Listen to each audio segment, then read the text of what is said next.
My name is Canopy Hydrangea, and I work for a company that, well, studies cursed artifacts. On a good day, me and the team would be stealing weird gemstones and then taking a day off. But no, today went wrong. I ended up in a dank, moist basement somewhere. Actually, I don't think you can even find out where I am on the map. I'm like, somewhere else. All I can tell you is that I never made it onto the plane. I was walking towards it, carrying the last of my luggage, when I saw this person in the woods, but I couldn't be sure if it was a mannequin or a person. So I ran to get to the plane, but suddenly, the ground just kept stretching over and over, and then I looked behind me to see a woman there. She had the mask on, the one with no features, but this time, it had ears, like a bobcat's. I felt my vision go stretchy, like everything was being shredded, and then I fainted. When I woke up, I found myself in the basement. There was a fireplace that was lit in the centre, yet the flames seemed to be a colour I had never seen before. It was like green, yet mixed with red, but also blue. There's no good way to describe it. At first I thought it was a normal room, not a basement, but then I saw stairs and windows. The windows were high up, but I could see that they were at ground level, which meant I was underground, or in a sunken room. I was alone, so I looked around for a while, but couldn't find anything.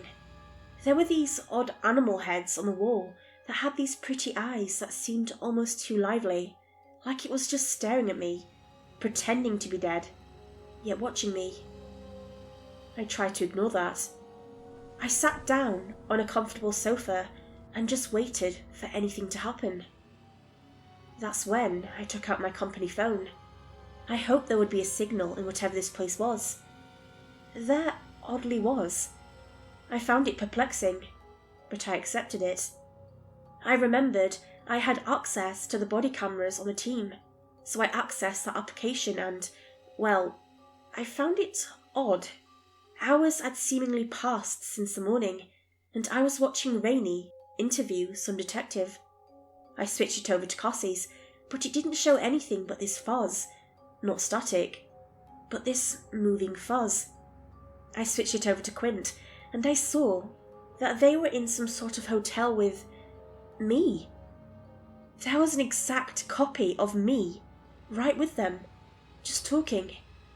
I had been replaced by a copy of me, or whatever it was. Maybe it was a mannequin. A minute passed, and then I heard this awful sound through the phone. It sounded like a high-pitched whine, like metal grinding on metal. It was painful, but it didn't seem like Quint and fake me could hear it. I checked on Rainey's, but I saw nothing of the same fuzz like Cassie's. I didn't understand it, but I was getting scared. I could almost see silhouettes through the fuzz, one that almost looked like Cassie. I switched to Quint and saw that they were locked in a fistfight with me, or, well, the thing that wasn't me. It wasn't me at all. It was a mannequin with this triangular mask that was wearing my clothes. Quint, luckily, managed to defeat fake me, but as soon as they did, glass shattered and I saw more mannequins enter the room. I could only watch as what seemed to be a dozen faceless things circle around them and hold Quint there. I tried to communicate to them, but the microphone option simply wouldn't work. Wherever I was in, I could receive information, but not send. I switched to Rainey's feed and heard the voice of a distorted Cassie mock the team, like she was manipulating us all along. Then, the screen went dark, and the video just said, "Camera unavailable." It was the same on everyone else's, except the dashcam on our van. That just showed me this circle of mannequins surrounding the hotel. I gave up. There was nothing I could do. Then I heard the door atop the stairs open. I turned, and I saw a woman. A woman wearing a dress. A dress I recognise. "Well, hello there," she said, calm as can be. "I suppose you found out about your team with the cameras." "How did you... Were you monitoring me?" I growled, standing up, ready to defend myself. She flicked her hand, and suddenly I found myself back in my seat, like time itself had been reversed. "No, I wasn't, but I have a way of knowing when things will happen.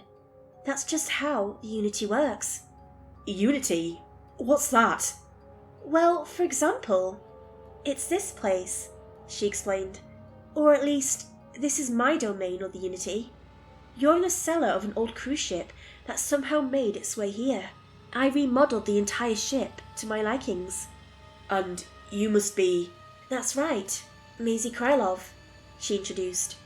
"It's a pleasure to meet you, Canopy Hydrangea." What am I doing here?" I asked. "Well, you're my victim." "What?" I snapped, confused. "Victim?" "I mean," she began, giggling. "Guest." "The other me, the mannequin. Is this what you did to my friend?" "About that. Right. I'm quite sorry about that," Maisie apologised. "I was still in the early days of learning this place and, well, he needed a sacrifice. So I ate your friend." "He?" "Oh, you haven't found out about him?" Maisie questioned. "Who?" "Well, Claudiel," she explained. "Guardian of Time." "What is this, Claudiel?" "Well, for one, it's this place. We're inside the Unity, as I said before. And you know I found the Unity book, and that's where Claudiel was sealed for 1,000 years. He was under some enchanted tree, and he was very grateful I released him. To tell the truth, I'm quite glad I opened the book." "Is Claudiel evil?" Maisie finished. "No, he isn't. This place is a manifestation of time. It takes and manifests things from all sorts of eras, and lets time do its work on them. If you leave my cruise ship, you'll find bones and ruins all over the place." Hold on. Can we start from the beginning?" I asked, more confused than before. "Yes, that's a brilliant idea," Krylov agreed. She sat down on the sofa next to mine and waved her hand. Coffee appeared on the table between us. "Drink?" "Sure." I took one and drank it. It was delicious. "Now, in the beginning," Maisie began. "See, I used to be a treasure hunter. It was a hobby, and I was very lucky. On my first adventure, I joined a group of explorers and found this weird temple out on some island with dinosaurs." "Dinosaurs?" "Isla Consiga or something, but that was back in 1923 or something, so I'm not quite sure. Anyways, I was hooked on the weird and strange, and I built myself a business of looking for artifacts and stuff." "Isn't that dangerous?" "Yeah, but on my second adventure, I found a ring that made me immune to harm. I still have it," she explained, holding up a finger. "You can't get it off though. I used an artifact to bind it to my skin. I stayed alive all these years because of it, little known side effect. By binding it to myself, it preserved how I looked at the time, hence my immortality." "That's... wow." "Mm-hmm," she laughed cheerfully. "Eventually I saved a ton of people from some weird octopus-looking things with some guy calling himself the Hitchhiker, and the owner decided the ship was bad luck and gave it to me and the other guy. The other guy just vanished as soon as the mission was over, so I took the ship." "And the ship..." "Is this very one," Maisie giggled. "Cool, ain't it?" "Yeah, I guess so." "Next, I got myself a crew. I didn't really have much money, and I was hoarding my stash of artifacts on the ship, and I'd never sell them to random people. So I hired the outcasts, gave them food with this cool infinite food artifact, and soon enough, we set out exploring the seas." "That sounds like a pirate," I joked. "It does. We actually found a ghost ship on our first mission. In fact, the more cursed artifacts you have, the more likely you are to encounter the supernatural. But anyways, the crew soon learned what we were really doing, and most of them signed up. I had already built up this reputation of being creepy, and since they'd been hired, They didn't want to risk being branded a deviant or a witch or anything. Plus, life on the ship was really good. And then? Well, then, more and more people joined the ship, and we even converted some of the lower decks into these places we could send smaller ships out of. We called the ship the Huntress, and we damn well lived up to the name, Maisie informed. Nothing could stop us. The outcasts of the world worked well together because they weren't treated as outcasts, but as real people. So you aren't, like, cruel or anything? No, I'd never harm an innocent. I kidnapped you to help me, but we'll get to that in a moment. Okay. Anyway, over time, the ship became a generational ship, and we had children on board. It was all a bit weird with them on board, knowing the risks, but everyone just wanted to stay. Hell, we even set up a school on the ship. In fact, the descendants of the original crew still work with me. I can bring them into the Unity anytime, and I can help them out. They have similar cruise ships that hunts for artifacts. They work for your sister company, in fact. Company 7. That's good to know. So, you're allies with us? Yeah, allies could work. Honestly, I don't care what happens to the world. I'm in retirement. But see, that Cassie White. What about her? She's a paradox, and the Unity, Guardian of Time, hates paradoxes. What do you mean? Let's skip to 2015. Or was it 2014? Anyways, I found the Unity book, blah blah blah, and accidentally ate your friend. Like I said, this place was hungry. It wanted more, let's say, friends.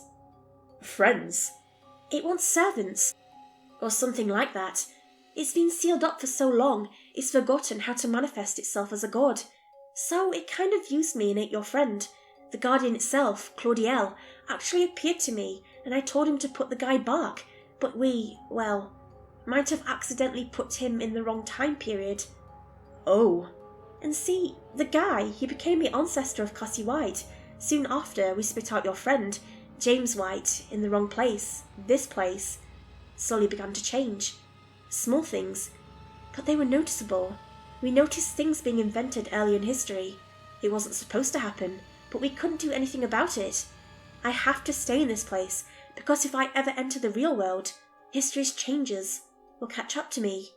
So you're saying, because you made a mistake, Cassie White was accidentally created?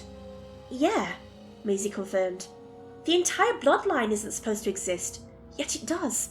But the thing about Cassie White is that she decided to join Watchtower 7. She found out about her ancestor, in fact, met him once, causing further time problems. She knew about me because of her bloodline's own legend about me. So she needed to be eliminated? Yeah, we needed to fix a timeline, more like erase her, but we couldn't. She had another lost book, one that she inherited. She became the opposite of time. Life. Time, see, it decays things, makes life into death, corpses into bones. I see. The mannequins belong to us, the Unity at first.